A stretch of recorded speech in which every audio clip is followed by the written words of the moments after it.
Okay, so we're going to put netting on our hoops here. These have been sitting for a couple of days to kind of have them dry out and set the shape. And here's the more robust one. And get this on camera for you. This is more robust here. We'll do this one later. But we're going to add a bit of a handle to this. So there's a handle here that we're going to wedge into the between these two spokes here, or these two pieces of the frame here, just to give us a little bit of length and reach and some strength. So we'll do that later. But right now, just for something to kind of demo what's quick and dirty, if you're out in the field, and provided you have enough cordage, you can get some natural fibers. Maybe there's some sedges, plenty of sedges around, usually around the lake. Sedges have edges.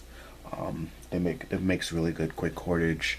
There might be some dried dogbane around, milkweed, elm inner bark, basswood bark, all kinds of different grasses and trees, cattail, that you can use to make quick cordage, and probably abundant enough to make a quick net. So we'll do this, and I'll just show you my method for doing this. And this is real rustic. So I'm measuring out about 5 feet, or basically my arm span, both of my arm spans, of about about 5 and 5/8. I'm about 5'8", so it's about 5 feet 8 inches about, and then I'm just going to fold it in half. So we have our cordage here. So I'm going to need a number of these. So I'm just going to cut a number of these. The number of meshes, or as tight of a mesh that you want, you will want the more strings or cordage that you'll need to loop onto your frame. So if you want large, huge mesh, then you use less. If you want more fine mesh, smaller holes, then you'll use more cordage. Okay, so we're gonna go somewhere in between that. Okay, so we've got our cordage here. I've cut about 10 strands of this store-bought jute twine, and it is approximately 5 feet 8 inches long. And I'm gonna just take one of these and show you how these are gonna go onto our hoop or frame. So you just take your length of cordage, however long you want it, and you just put a bite in it, or a bend, like so, basically bending it in half. And then you are just going to go over and around and basically make a cat's paw and go through the loop like that, pull it through, and just cinch it up. So now you have 2 strands. Okay, so I'll do it on this side, do it again. Maybe that wasn't so clear. So you take a piece of cordage here, and you're going to split it in half, or bend it in half, and you're going to take your loop, put it over, and then you're going to run your cordage through your loop. And that's as quick and dirty. That's how you do it. Just do it like that. Okay, so I want to do this all the way around with my cordage. And again, depending on how many, I have 10. We'll see what 10 looks like. If I need to add more, I'll add more, just for a tighter mesh.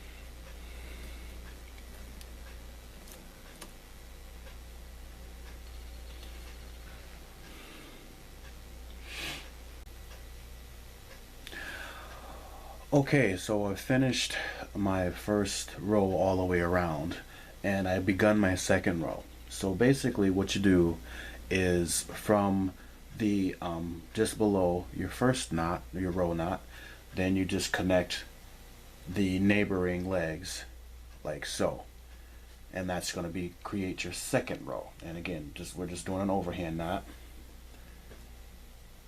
and I'm kind of, for camera, I'm kind of doing this awkwardly.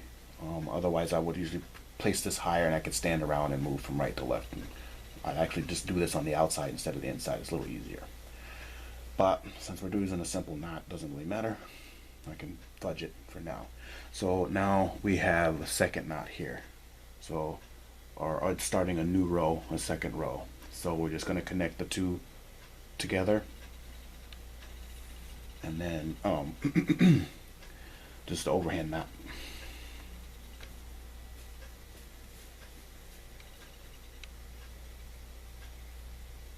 Like so. And then you do that for your third row, fourth row, fifth row, so on and so forth. You're just going around and you're just making knots as you go around and around and around till we get to the desired length or depth of our net.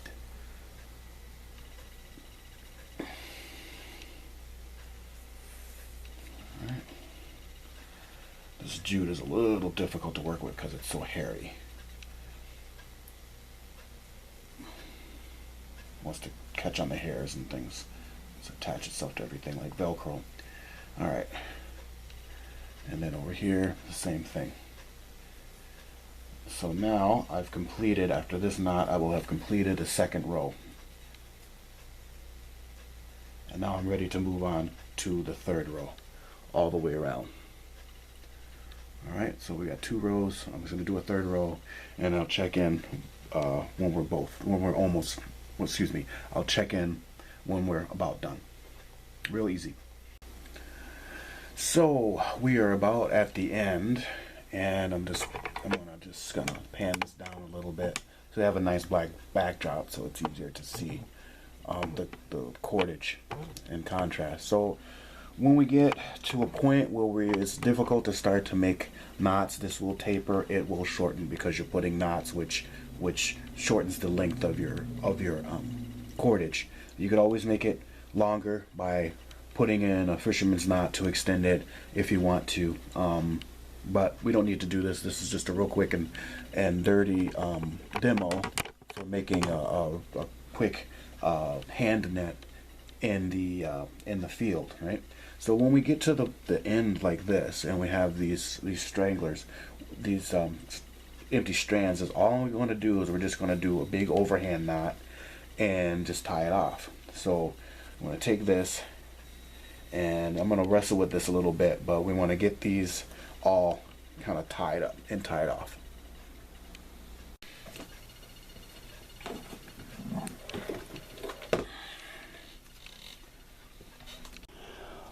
Okay, so this is the handle that we're going to be fitting on to our frame for this dip net, the more robust one.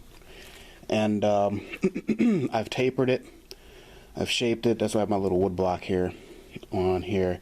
I've also shaved off the sides here to make more of a flatter profile, because what's going to happen is I'm going to release these bindings here and slide this in between, and then I've got some tick marks here that I've put in here that I'm going to knock out a portion of this wood here to make a notch or a trowel, and then on the opposite side I'm going to do the same thing. So what's going to happen is I'm going to take this tip here, which has been flattened, and wedge it in between our twists of the body of the mouth of the racket, or mouth of the frame here. This looks like a racket. And then I'm going to, with the trowel that's going to be cut out, I'm going to lash with a cordage and 2 points, one on top, one on the bottom, and then that way it will hold, it'll stick. So we'll give that a try. It should work.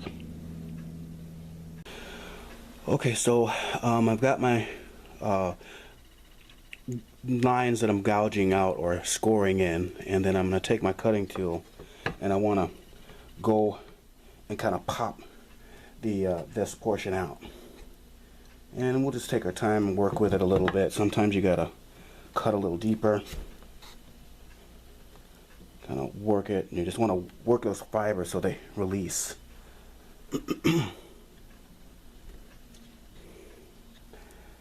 But I shouldn't, because this is a pretty sharp blade.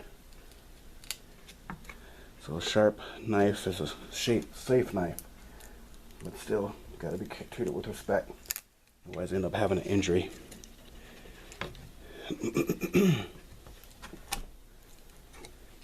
So we've got a little notch going. I'll clean this up and get back.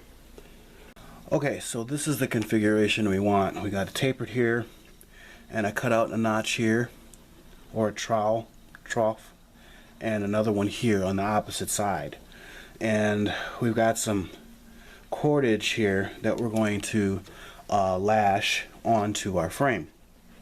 Now, we could use this Weeping Willow branch tip. That could work in a pinch, and I may do that kind of as a decorative touch at the end of it. But I'm going to go ahead and use this cordage, because this is the cordage we're going to use to make the net, and this is store-bought jute. So you could use whatever natural cordage you can come across in a survival situation, or just off a grid situation. So basically what I want to do now is I want to kind of slide this in here and get it to kind of wedge itself in there gently but firmly, and then I want to place these edges. See, I'm on frame. I want to take these edges, this tip here, and set them on the sides, just like so. Okay, so this is kind of the configuration we want.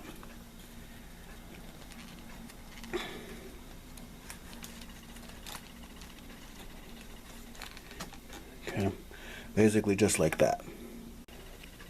Alright, so I've had to lash the handle onto it because it wants to kind of shift and just be overall hard to deal with. So I'm holding it, tacking it into place, and then I'm going to do some common whipping here and then here to hold everything together. So I'm going to do that, and then I'll show you what the finished product looks like. Alright, so here it is, all lashed together. This isn't the best lashing. This is a lot more cleaner. This is what you want your whipping to kind of look like. But it's rustic, whatever, as long as it's holding. The notches are going to serve their purpose. This is not going anywhere. It's not coming out. It's not going forward. So it's pretty on there solidly. What else? Yeah, I guess to make this better, I could have just cut off this notch here, flattened that down, and I would have been able to do a much more prettier job. But in a pinch, this works all right. So now it's time to build the net. So this handle, actually, this handle that I attached to it has a really nice kind of like a gun grip or curve to it. So this also kind of tilted the frame, the hoop kind of cants up a little bit, you know, in this direction. So it creates a nice little kind of an S kind of shape to it for ergonomics. So I'm just taking advantage of the natural form and bends of the natural materials that I'm using here. And so there you go. That's how I've hafted this handle onto the frame of the net.